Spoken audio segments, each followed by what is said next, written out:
Lovely. Okay. Just standing in the Wu Chi posture for a few moments. This is our most basic posture, the one that I suppose you could say that everything develops out of, both in terms of how we are physically standing and the alignments in the body, but also in terms of how the overall thing can feel. And I think that's a more intuitive element. Feet are hip width apart so that your hips and shoulders are supported. More or less straight lines from feet to hips to shoulders. And 50% of your weight in each leg, but of that 50% in each leg, 70% is in the front half of your feet. And that just encourages a slight drop back here, a softening of your knees to here. So this feeling in lower back, hips and buttocks, you're overhanging slightly, as though you were just sitting on a fence or something like that. And another image I sometimes offer people is that it's as though your pelvis is hanging from your spine. Think of a bucket hanging from a well or some such image. So this sense that rather than having to hold yourself up, to strain to hold yourself up with the appropriate posture, you can just allow yourself to settle in gently. Begin this feeling of your weight dropping down, the process of rooting down, allowing gravity to work through your body, confident that what's going to happen is that your weight will get carried down into your feet. If I'm too far forwards or too far back, or I'm leaning back, my weight is then being pulled away from my legs. And of course, that's when we start to strain, or we have to take a step or whatever. And in that position, just beginning to turn in the center of your body. So these things, the alignment of your body with the pull of gravity, the rooting down, the dropping of your center of gravity, and the overall awareness of posture and where you're moving from and so on and so forth. And the fact that by turning in your center, you're creating the potential for a lot of movement in the upper part of the body. I would say are 4 of the 5 most fundamental elements that we want to work with. The 5th being the transfer of the weight, which doesn't really come into this exercise. You may find that your weight is moving involuntarily, by the way, for one reason or another. If that's the case, then don't struggle to stop that, because it could well be because there's tension or tightness somewhere in your hips or your lower back. And if you push against it, then you're just going to make it worse. So if you're finding that your weight is moving, and if the recognition doesn't actually help you to center your weight, then just accept that the weight is moving and see if you can begin to identify where the tightness is that's pushing you around. Some people will do this exercise with a great deal of movement of their weight. I prefer to do it without the movement of the weight. But if your weight is moving, and you could even try just letting it move. So see, I turn one way, my weight moves into that leg, I turn the other way. What we have here is, in a very simple movement, this idea of the center part of your body behaving like the hub of a wheel. And this is a traditional image in Tai Chi, that if we think of this part of the body between hips and waist as being like the hub of a wheel, if you think of a bicycle wheel, when the chain, you push the pedals down, the chain moves the wheel, and it moves it by by moving the hub. Once the hub starts moving, all the spokes and the rim of the wheel will move with it. So this reflects back on what I was saying about the focusing of our attention, because it means that we gradually in Tai Chi learn to rest our attention in the center of the body, not in the arms or even in the legs, although the center sinking down towards your feet, so there is no element of that, but literally centered. And centered is a term that we hear in lots of different contexts. In Tai Chi, it is quite literal. It's not a kind of metaphor for being calm or something like that. It's quite literally that the center part of our body, sometimes referred to as the lower Dan Shen, is actually said to be controlling the movement. So we have a posture that works for us in terms of allowing us to root down and to stand without the same degree of tightness and stiffness that we often employ. And then we have this focusing of our attention through the center of the body, or you think of the center of the body being like an old-fashioned telephone exchange. All the cables would go into there, and any call made would go into the center of the body and out. A very traditional image for this draws on the idea of an army, and in particular a kind of much older style of army perhaps than we think of these days, but they say that our mind in all aspects, not just thinking, but all aspects of mind and heart, is the commander, and the center of the body is the banner. So the instructions, if you like, go out from the commander to the banner to move somewhere else on the battlefield, or to move down the road, or something like that. And the banner moves down the road, and then the rest of the army can see the banner and follows it. And as the banner goes down the road, it might pick up information, and it transmits that information back to the commander, and so on and so forth. So in the first instance, we use an awareness of the center of our body to just begin to focus our attention, to quieten our attention.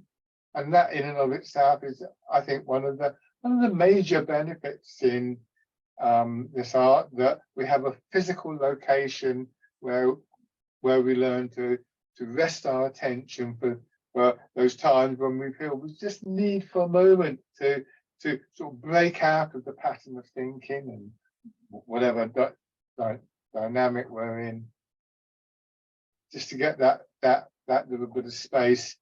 And then beyond that, I suppose, or after that, once we've got that focus of attention, then there's our intent, and again in this exercise it's very simple. Our intent is to turn in the center of the body, to turn left, to turn right, turn left, to turn right. And again, we can then observe how the rest of the body, arms, and ribs and shoulders, and as I was just mentioning, our weight will follow that. And that formula will apply all the way through. It can get very complicated when we start to bring our arms more actively into the movement. At the moment, they're not doing anything other than following. Because as soon as we switch our attention to our arms, they tend to dominate that attention. We lose track of what's happening everywhere else. This is normal in my experience, and when I say normal, not just for people who are beginning Tai Chi, but at a very high level of Tai Chi and martial arts and even sports and things like that, it's almost like our feet are the first casualty. So this is a useful exercise, once again, to give us a sense of a feeling in our arms that we're going to build on, but hopefully not lose. It's also, of course, It's just slightly faster than other movements that we do, and as such has a gentle aerobic quality, and it can help our circulation, and it just warm us up a little bit. Always a good idea to do that before any kind of physical activity, and that makes this a really good early morning exercise. You don't have to think about complicated movements, but you can just gently sort of bring yourself into a more wakeful, a more aware mindset, and with that just start to remind yourself, oh yeah, I can sink my hips, and so on and so forth.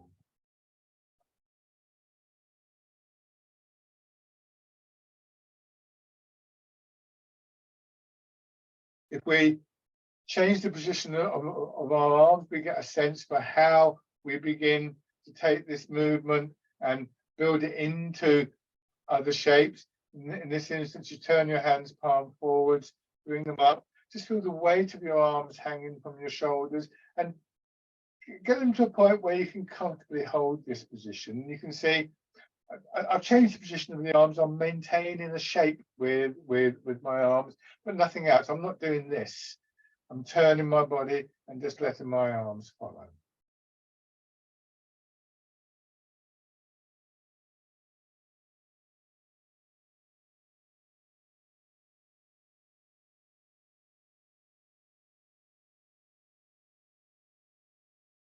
Okay. Now, keep the width of your step, put 1 foot forwards, and begin to move your weight forwards and backs again, with a little bit of momentum building up, and then let your arms follow by turning in the center of your body.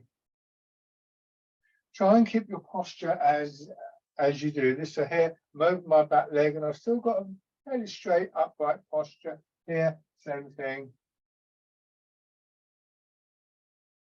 So this introduces that other key element, and so rather than just swinging around in a simple circle as our arms were doing in the parallel stance, there's now a little bit of travel forwards and backwards. Not because I'm moving my arms forwards and backwards. My arms stay pretty much below my shoulders until they just swing out a little bit at the end of each weight transfer.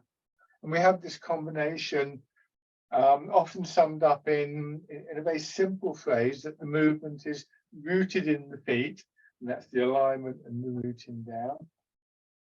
Transmitted through our legs, the potential, if you like, of the sinking down. It gives the stability, but it also loads the leg. So the legs, after a while in Tai Chi, you develop a kind of springy quality, and it's almost like we're being bounced forwards and backwards, directed, shaped through the center of the body, and the shape is governed by the movement of the weight and by the fact that my upper body's turning, and expressed in our arms.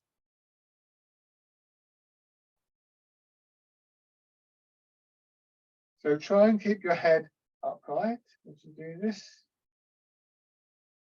The degree of weight change is quite small. When you're in the front leg, it's only about 60% there. When you go into the back leg, it's about 70%. But no more than that. And try and avoid a temptation to sort of throw your shoulders forwards and backwards. Just let your upper body sit on your hips, just as it did in the parallel stance. Change to the other side. So good exercises in their own right. This is a good way of just getting your legs moving a little bit, getting a bit of energy in your legs, but also exercises that help us to illustrate in a very simple way the underlying principles that we're going to be working with.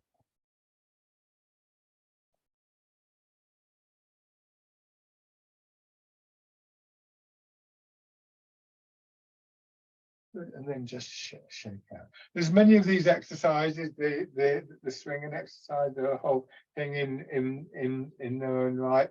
They're often used as kind of preparation for a Tai Chi session.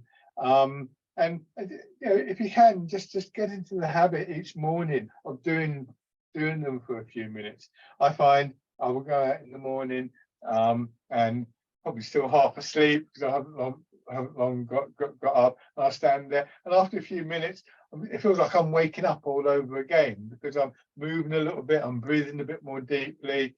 You know, I'm outside, I've got the fresh air around me, and I suddenly think, oh, hold on, my feet are all over the place or something like that. So it's just a good way to really set yourself up for the day.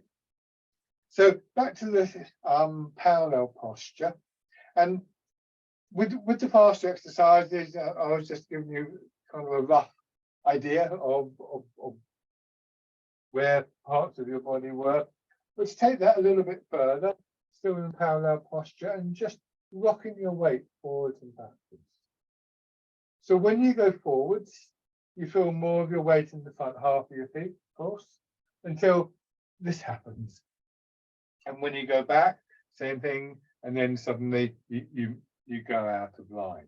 So one thing that does happen when we go out of line is that we take a step. But we don't want to do that at the moment. So just try and moderate the movement so that, roughly speaking, you feel the weight go to the ball of your foot, just behind it really, and then to the front half of your heel. So just feel the movement through the arch of your foot, almost like the arch of your foot is being massaged. And we get the pole that I've used in the past.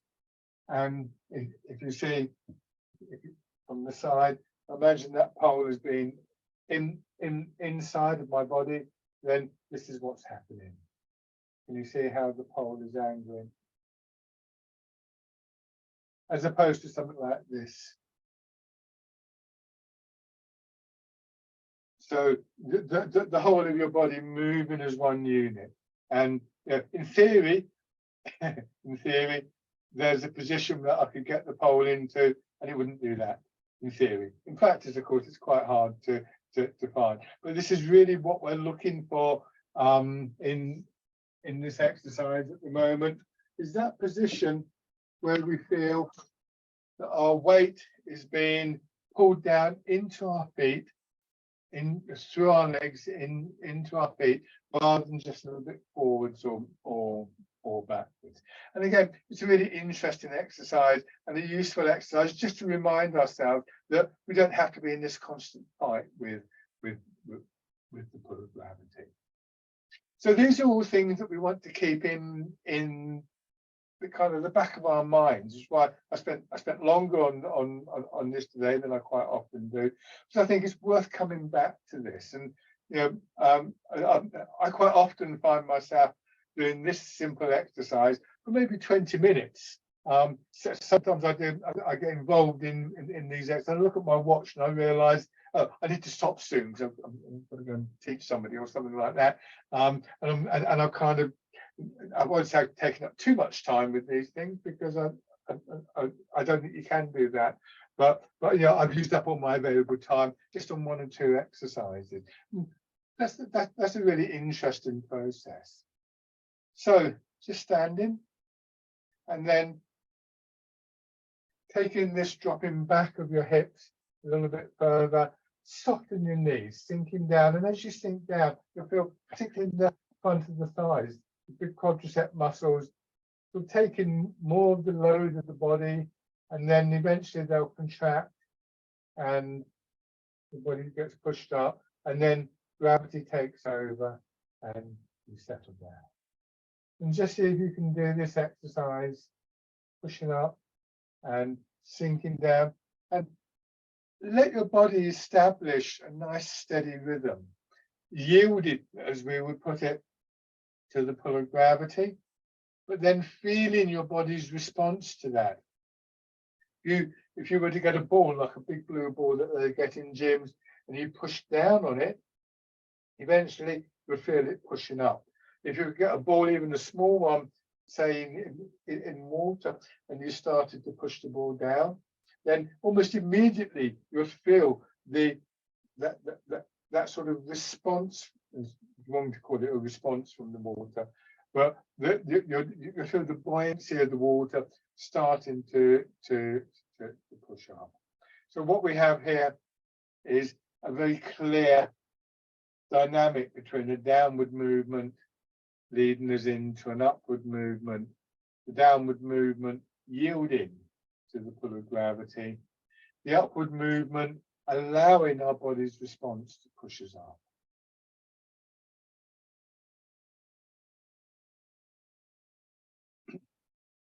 Bringing your hands around as though you're cradling the ball, and as you push up, you feel the expansion through the upper part of your body, pushing your elbows away from each other, and then this could be likened to pressing the ball down. So this first exercise I call rooting down, because I think its principal feature really is, initially at least, this sense of sinking down. Remember, the rooting down has many elements to it, and like all things in Tai Chi, it's a mind-body process.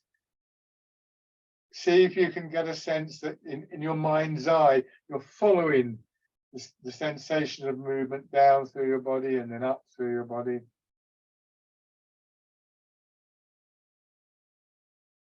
And just be aware that, like if you were bouncing a ball, that the downward movement initiates the upward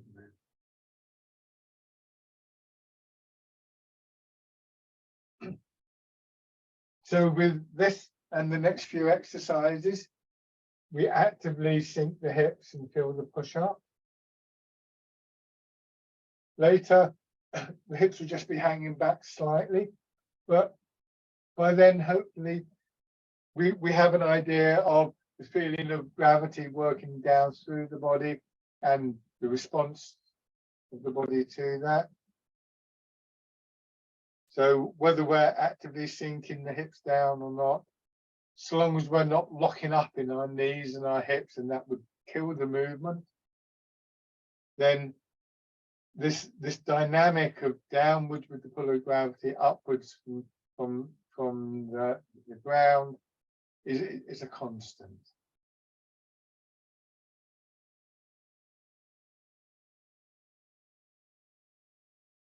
So now turn your hands out.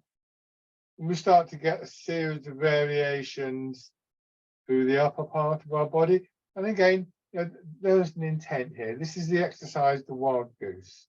So it might be just that the name is sufficient to trigger the response if you're familiar with the exercises. Maybe the image of a bird in flight, or because of the name, the wild goose, or waving a feather up and down in the air. A slightly different image, again, the idea of a ball in water underneath the palm of each hand. You're pressing down and just moderating the upward movement a little bit. Might give you a stronger feel.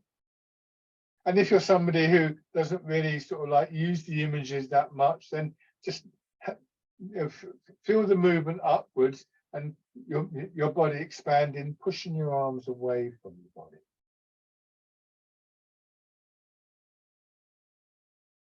So the wild goose. So it's your legs moving your arms and then parting the clouds. Same idea, your hands crossed in front of your belly. And it's a more expansive movement, but this is as far as I'm not going to sort of try and stretch out and then gently down. So feeling within your body that you could have moved a little bit further, keeping a feeling that there's some space in the body for you, rather than this sort of often very tight, stiff feeling we have that we're constantly struggling.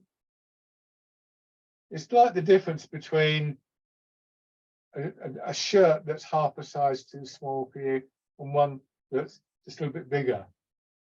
And you just feel you've got more freedom of movement.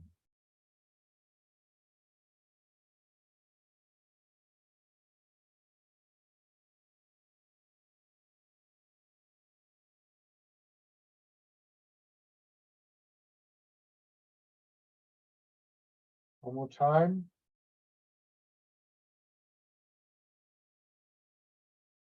And the next exercise, we switch our attention from one side of the body to another, but take your time. You push up, feel the expansion through that side of your body, winding around as though you're plucking the fruit off the tree. Sink your hips and let that movement draw your elbow down. Then let your attention move across to the other side and push up and sink down.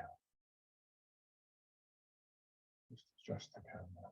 Take your time as you cross your attention from one side of your body to another. It can be very tempting, and this is very common, that we get to about here and we've already thought ahead and we're like trying to start this other arm. And again, you just want to maintain that underlying stillness in the mind. So sometimes what I do when I find myself doing that is I wait until my hands got all the way down, and then I move my attention slowly across to the other foot and then push up and sink down. Sometimes reminds me of the kind of, if you look at a kind of wildlife documentary, sooner or later there'll be some kind of picture of a camera just panning slowly across the landscape. And so from one side to another, I'm sort of panning my attention across the landscape between the hips.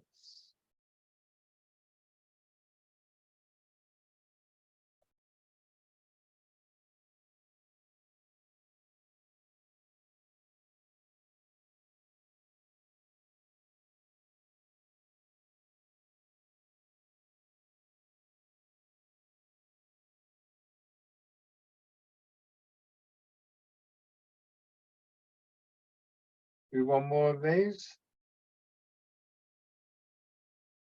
As you come down to this position that we're in at the start of the class. Weight forward, hips dropping back just a little bit, a slight curve in these, and that's the position, the posture that allows for the free passage of gravity down through your body and allows for the free passage of that sense of movement, of energy coming up through the body.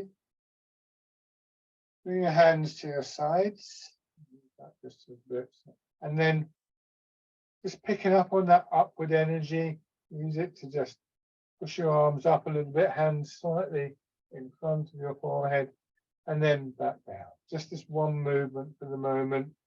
So with your hips dropping back, but your arms being pushed up, you may experience a sort of feeling of lengthening through your spine, through your back.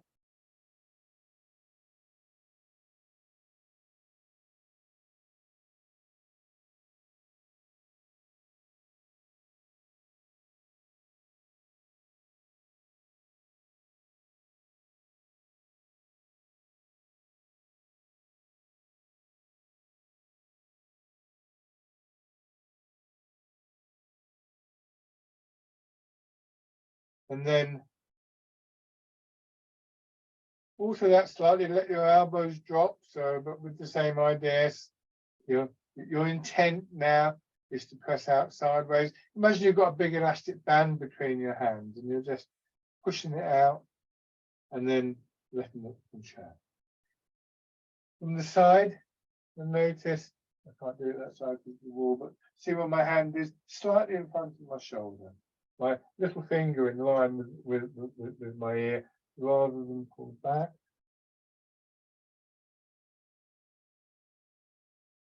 This time when you push out, turn again in your hips, and that will change the direction that your arms are moving in.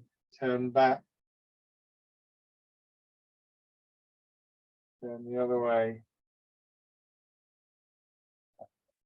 Still that same rhythm of expansion and contraction through your upper body.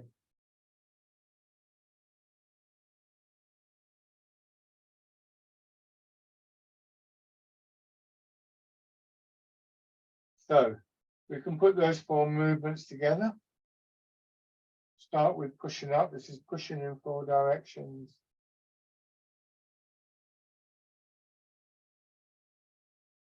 And right back to the beginning, take your time, push out and turn. And back.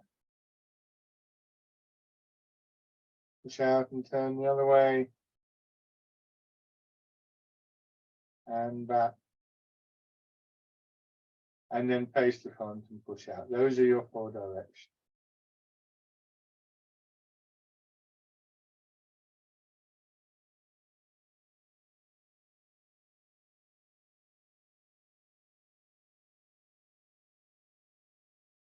Expanding.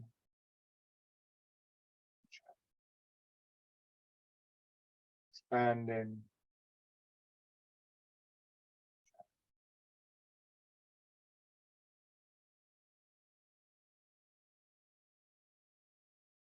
Giving yourself time to complete each stage of the movement without rushing ahead to the next.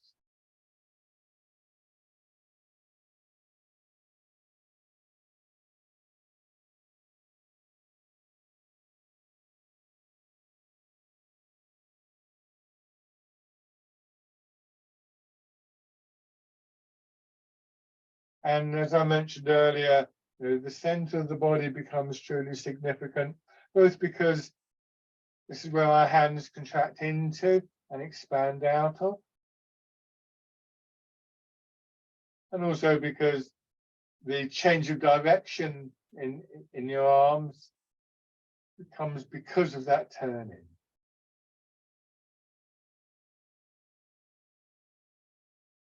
One more round.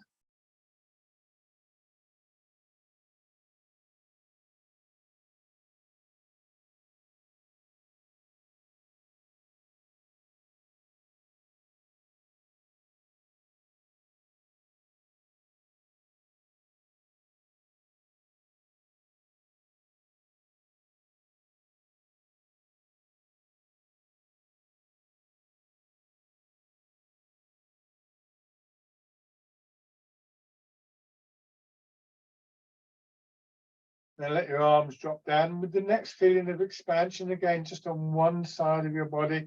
Just have your arm swinging out and up until it comes up above your head in line with the center line of your body and down.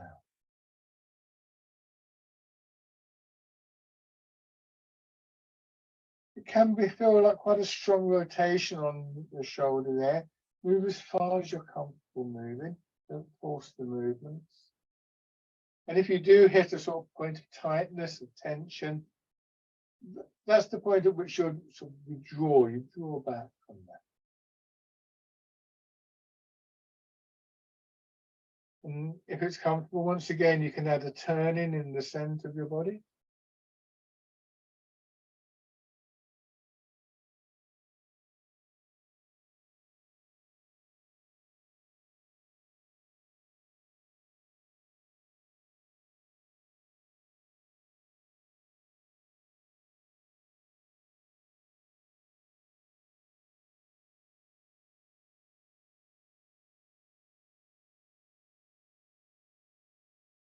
Now changing sides.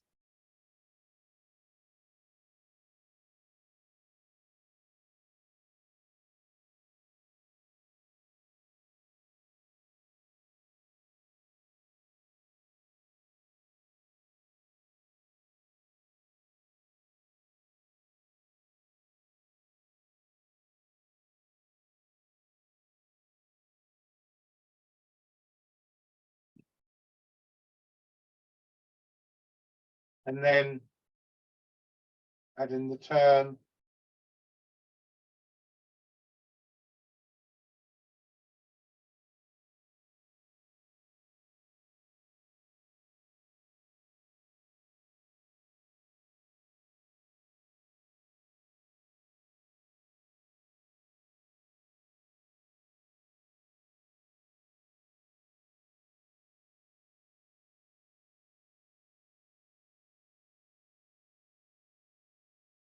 And just stand for a minute.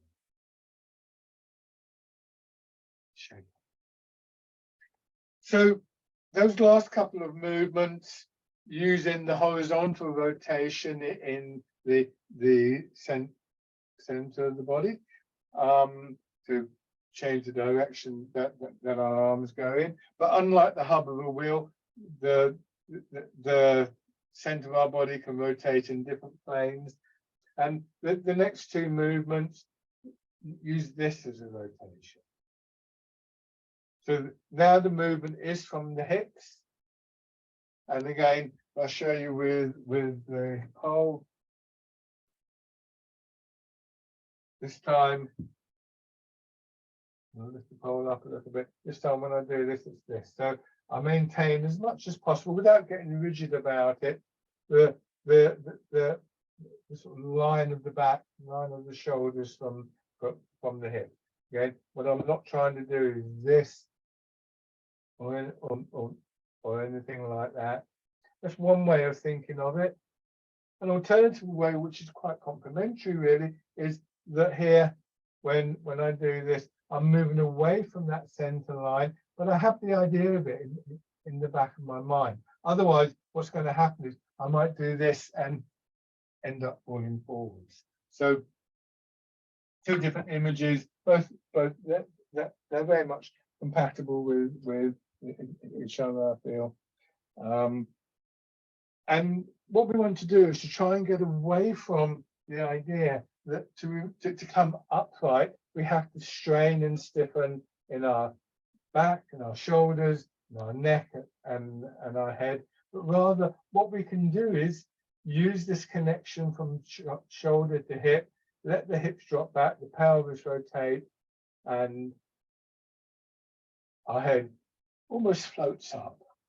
So that takes a bit of getting used to, because there's, pulling ourselves up is a very long-term habit that we have. Please go carefully with your knees and your back. Sink down just a little bit. Push up. Let your arms begin to swing out, but then push your hips back so your head, shoulders, and finally your arms and hands go forwards. And from this position, let your hips drop down again and start the whole cycle over again. Rowing a boat in the middle of the lake. It doesn't have to be a big movement.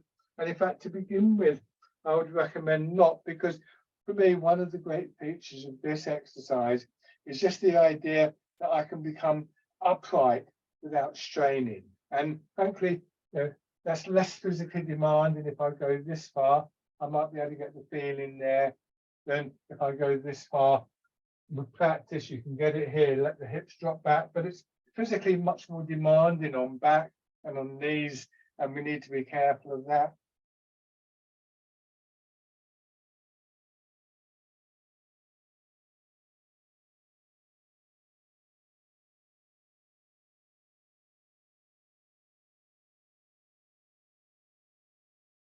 And then letting your hands rest at hip height, turn horizontally, and then push the hips back, turn horizontally again, and you draw your arms around in a nice smooth circle, like you're rolling the ball around, or the name of the movement is polishing the table.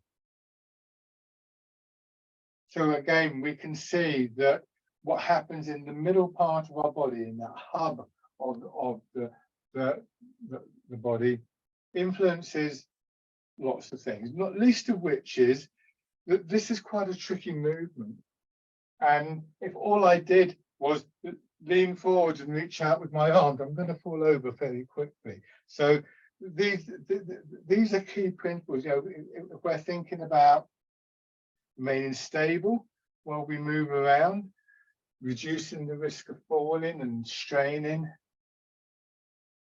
then getting used to moving from the center of the body is very important.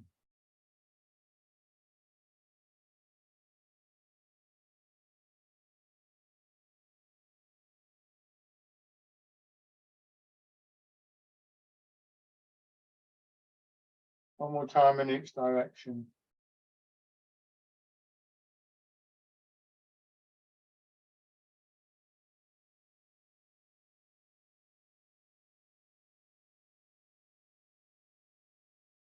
And just come back and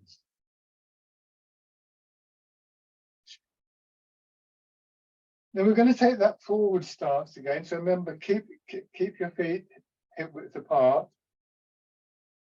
Step forward is about the same. We don't want. Oh, let me line myself up. Yeah, you see, my heel is a little bit in front of my rear toe. My front heel is a bit in front of my rear toe. If it's too short, then it's hard to feel the movement.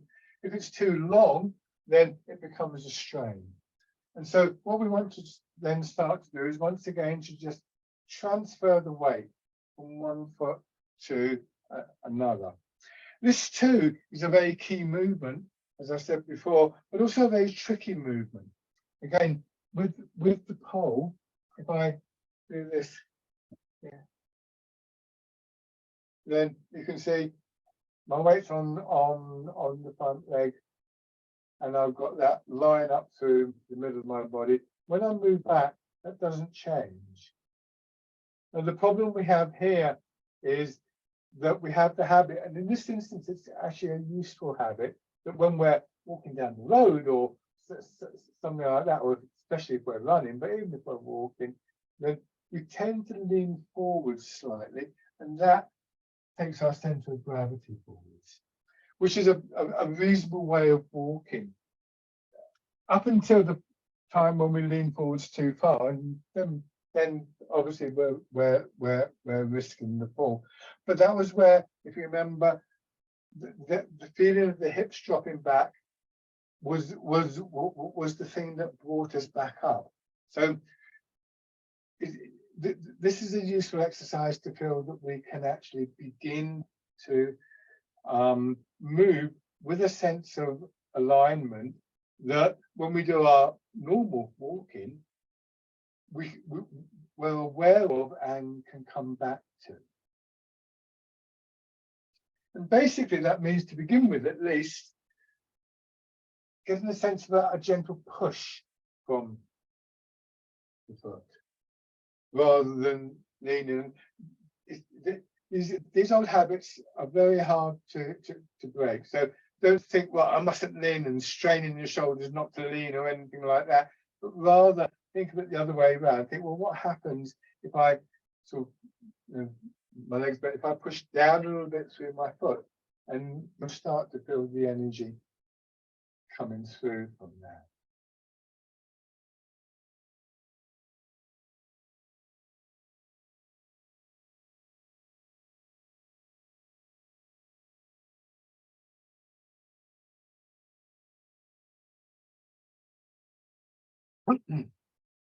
Now, sit back, and as you settle into your back foot, raise your front toes. Now you can have the front foot slightly turned out if you wish, and then push back knee forward so your heel goes up.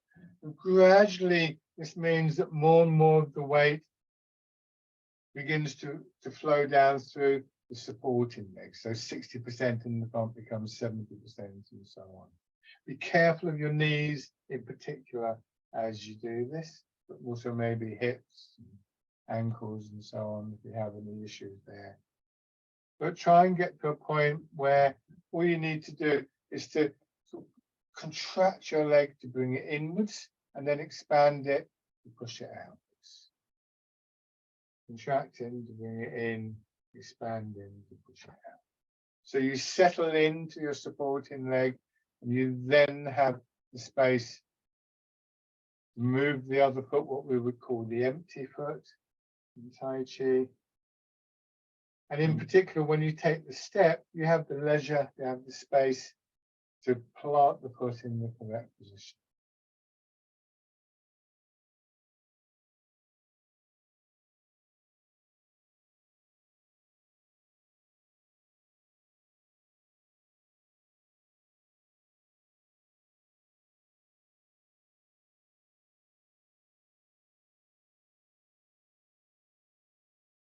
Try that on the other side.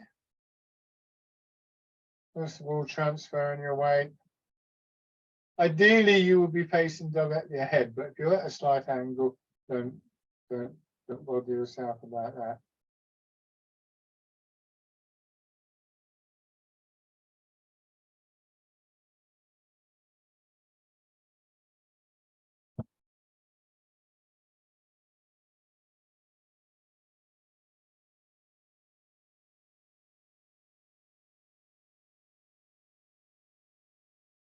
Beginning to raise your toes and your heel.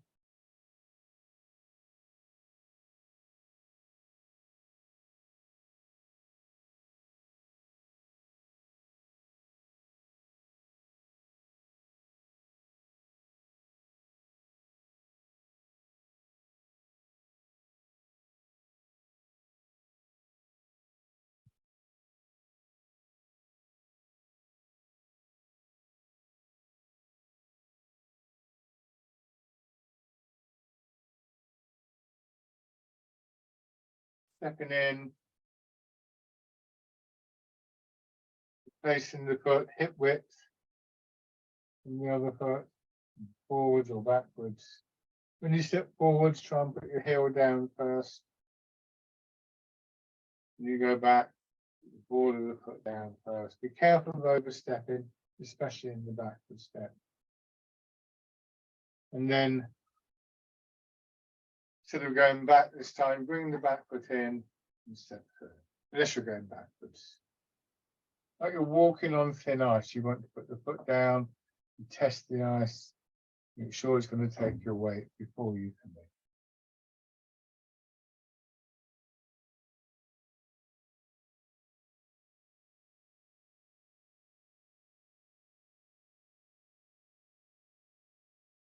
And then go back in the other direction.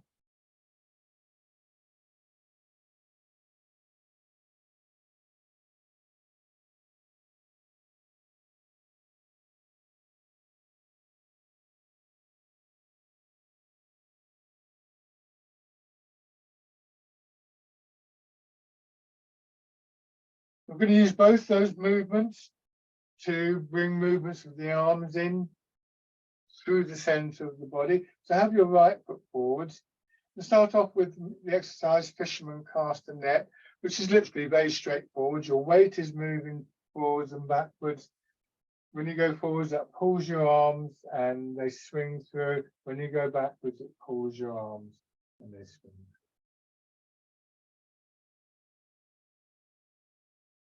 Try not to overemphasize your arms.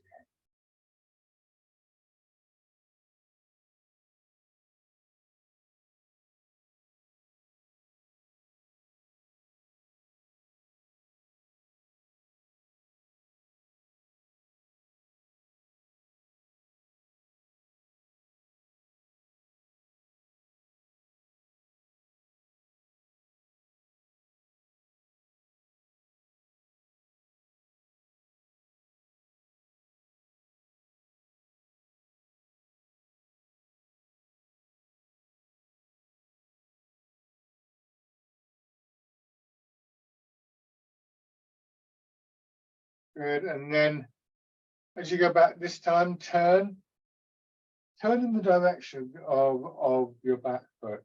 So that brings your arms across your body.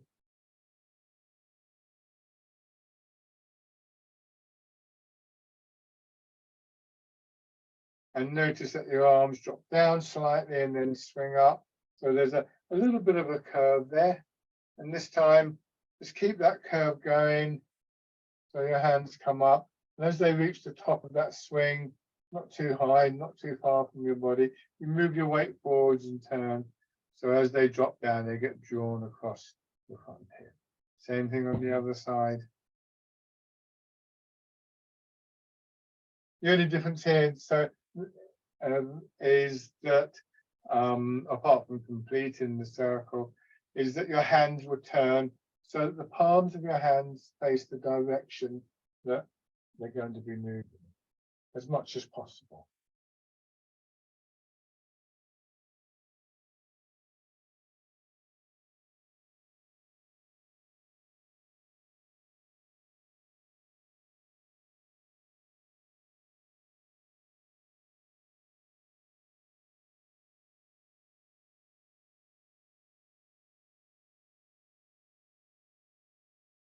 Just be aware again of that feeling of movement and space within your body, the sense we might describe as a momentum or as the flow of energy.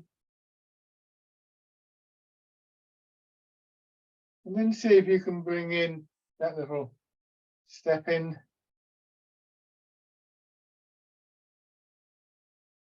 aligning yourself over the supporting leg. Don't rush this. You may even want to get to here and then just raise the knee a little bit. If that's not comfortable for you, then leave it. But as I do this, I'm trying to remember that feeling of my hips overhanging. So although it can be a fairly precarious position, I'm still able to root down. I'm allowing gravity to bring the weight of my body down through the upper body and down through my supporting leg. And this, this is in a way a little bit of a test, I suppose, of our posture.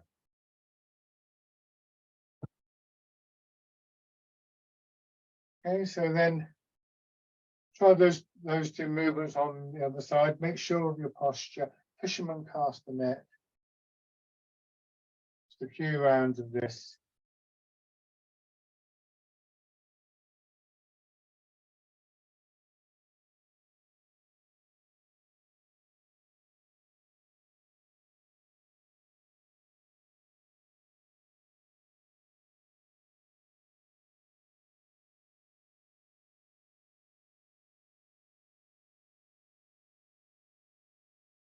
And then letting your arms swing down and up. It's a sideways figure of 8 type shape.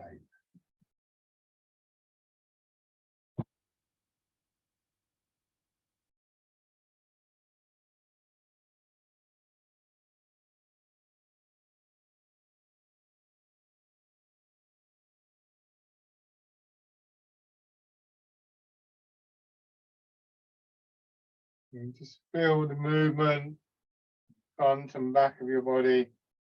Don't move your arms too far. Try and focus a little bit more on that internal movement. Bring in the step in. You don't have to raise the knee, just if you feel comfortable with that. More important, just to get a sense for that internal movement, beginning to feel uninhibited. So that within the body, there's this lovely sense of a flow that begins to make itself felt through arms and shoulders, and indeed the legs.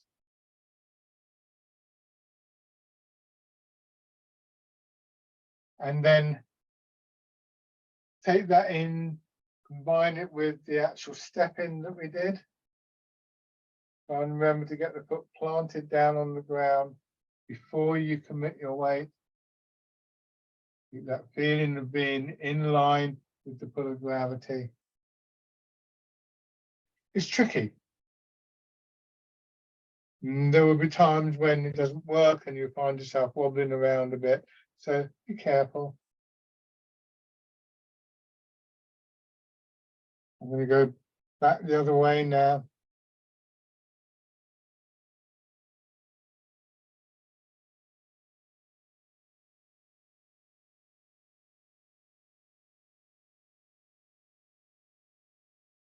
See there, I had a little stumble. My response was to drop down a little bit more. It wasn't deliberate. It just becomes instinctive. And then bringing your feet parallel.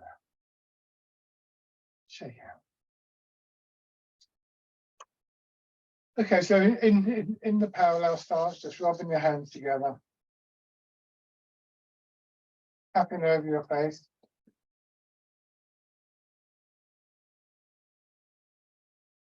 Over your head and neck.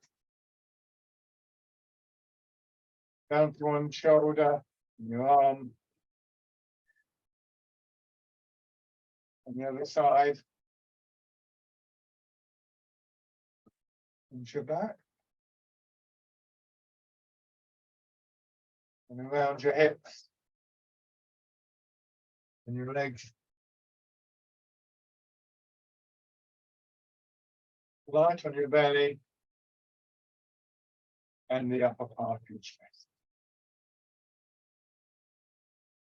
So if you think about what we've done in the class today, we started off with just standing in what we refer to as the Wu Chi position.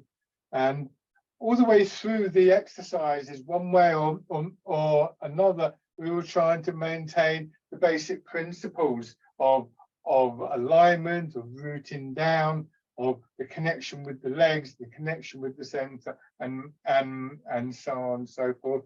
So it seems appropriate at the end of the session to come back to that. We come back to standing and let your hips sink down. Embrace tiger, return to mountain. You push up and feel the pull of gravity on your hips and your shoulders and your arms, so that allow it just to bring you back down to this more stable, more rooted posture. A few moments ago when I was doing the step in and I had a little stumble and I sunk down, I've learned to do that through this exercise and other exercises, but just to know how to go from that position where you might be just a little bit straining, might be a little bit unstable, wobbling around, how to get back to this idea of the mountain. I think the mountain is a good image for these kind of things. So this is always a good exercise to finish on.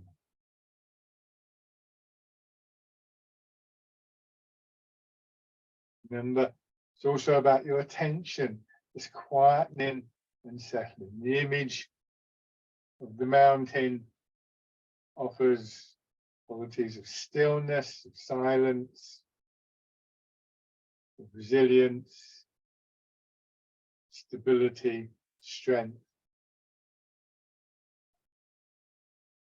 One more time.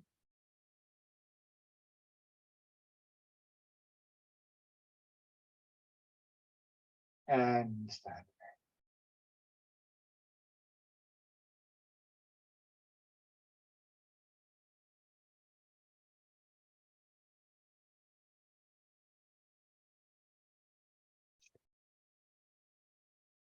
Thank you very much, everybody.